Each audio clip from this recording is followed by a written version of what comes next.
guess I'll go back to the title that we put on this forum, that high-tech warriors break the law. And I guess another way of stating it is that they avoid the law. So how do they do it? There's kind of a triple whammy here.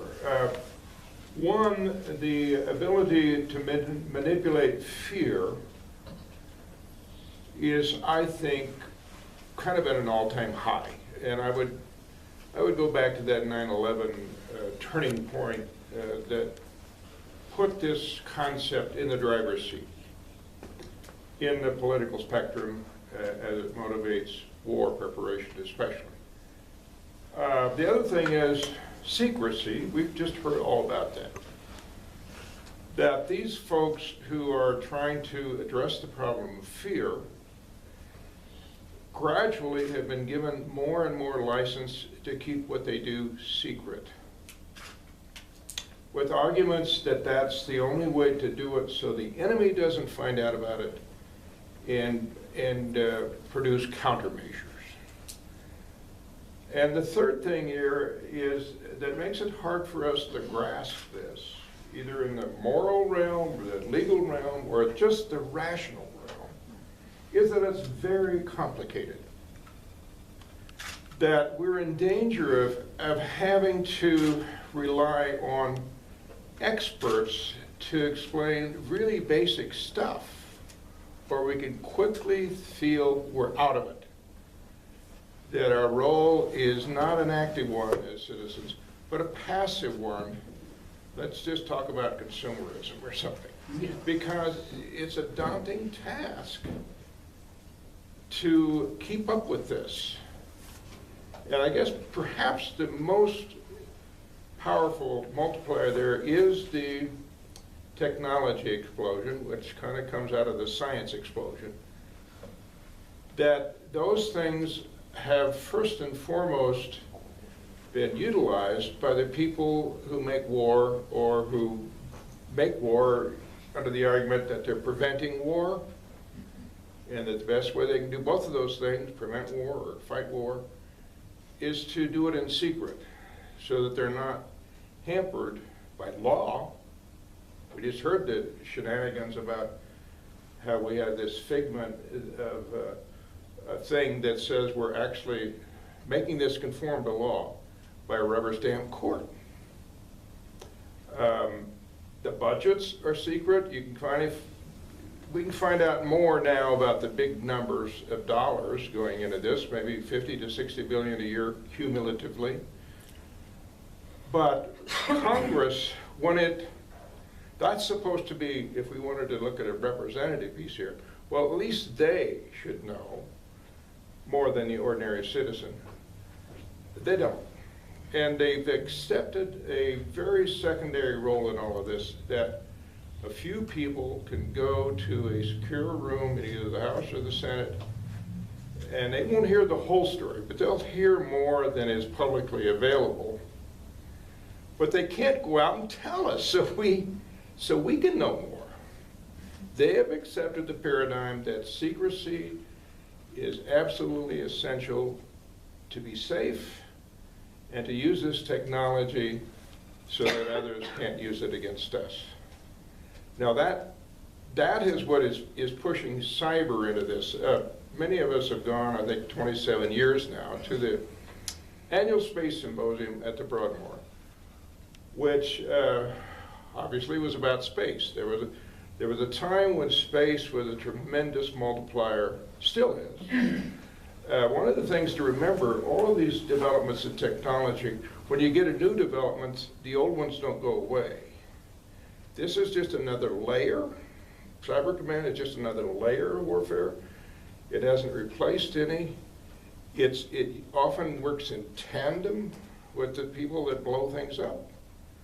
You disable their radar systems, or you disable their communications, you can blow them up a lot easier.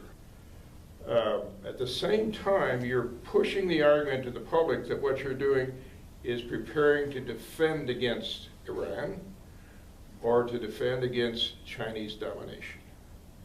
So you have that argument that it is tough to know enough about to make it an issue. One of the reasons it's not an issue, it's a challenge. It's a challenge intellectually to understand enough about this to know what the hell it is. You know, you're doubly challenged. First of all, the technology can be too hard to figure out. And the secrecy keeps you from knowing how it's being used. And so you've got a double problem there. If you're looking at the law is supposed to apply to human affairs and keep things fair. So you pass laws to regulate evil doing. Morality is sort of a mirror of that. What's right and what's wrong in these areas. Anyway, that's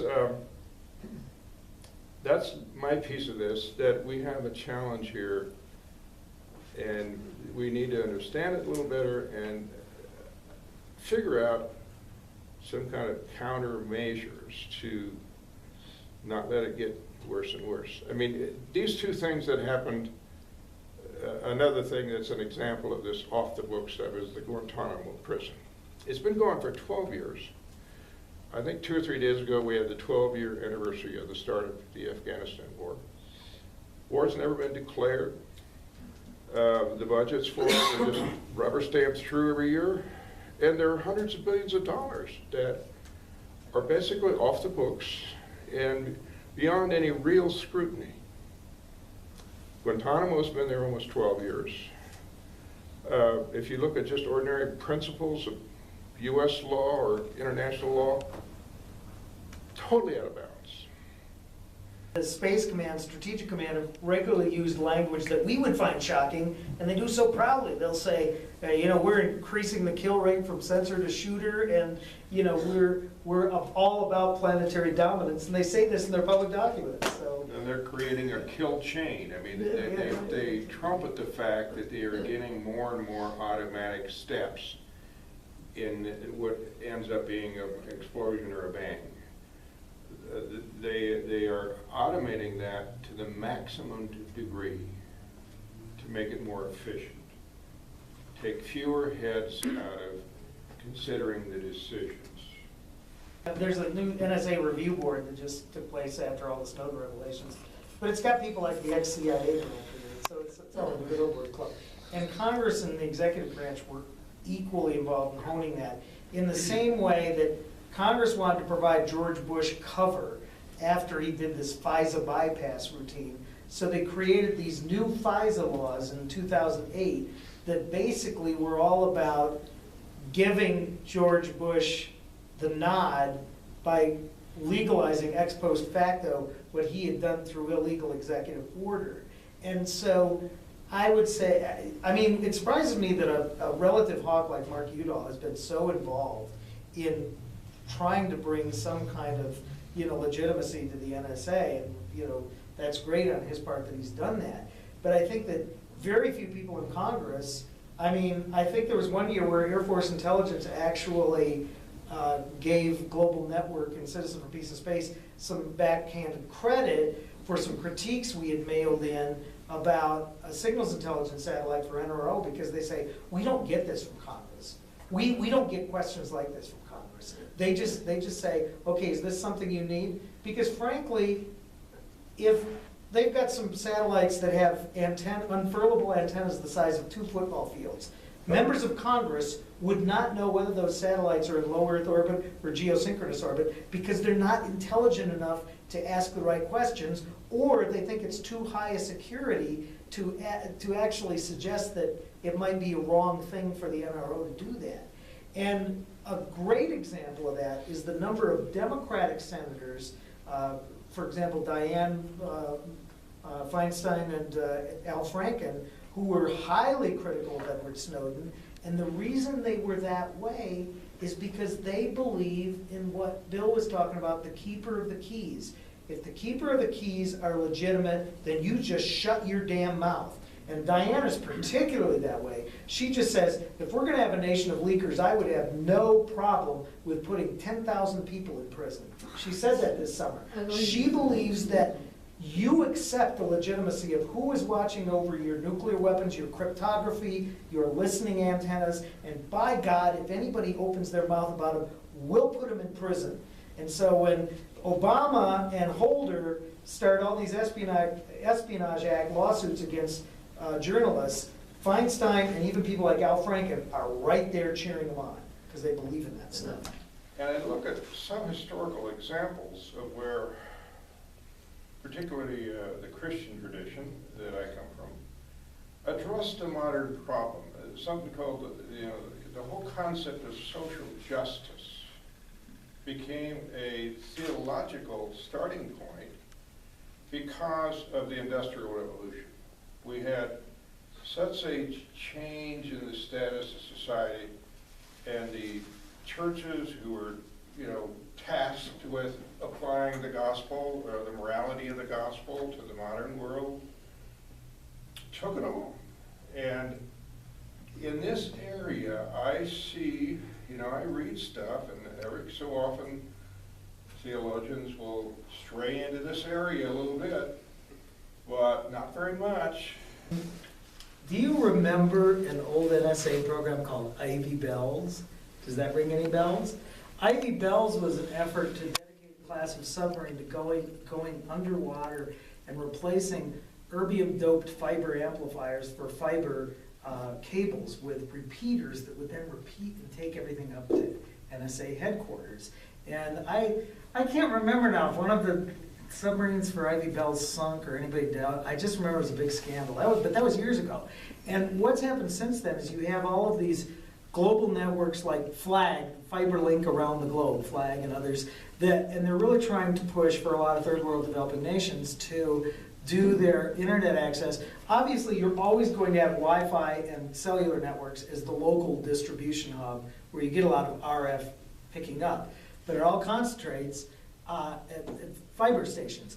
All those underwater fiber links have something called landing stations where they come up, to land. And there is an NSA optical copying point at virtually every known fiber landing station globally. And what they do is the NSA has there's the Naval Security Group, part of NSA, that operates submarines for this purpose. They used to do it for older purposes back in the 60s and 70s. Now Los Angeles class attack submarines is a certain subset that are used for signals intelligence purposes, and they create replicating, packet copying things for the undersea fiber links at each place where there is an EDFA, an erbium-doped fiber amplifier. There's also a little NSA pull-in. And then when they go back up to land, there's an NSA place at the landing station. So the safety and security of fiber optics is precisely what the NSA would love to have you believe. There is no physical layer medium that is immune from NSA tapping. Fiber, coaxial cable, copper, twisted pair copper, RF, everything. And there's just different solutions for all of them. We hear the most about RF because it's easiest to see the antennas.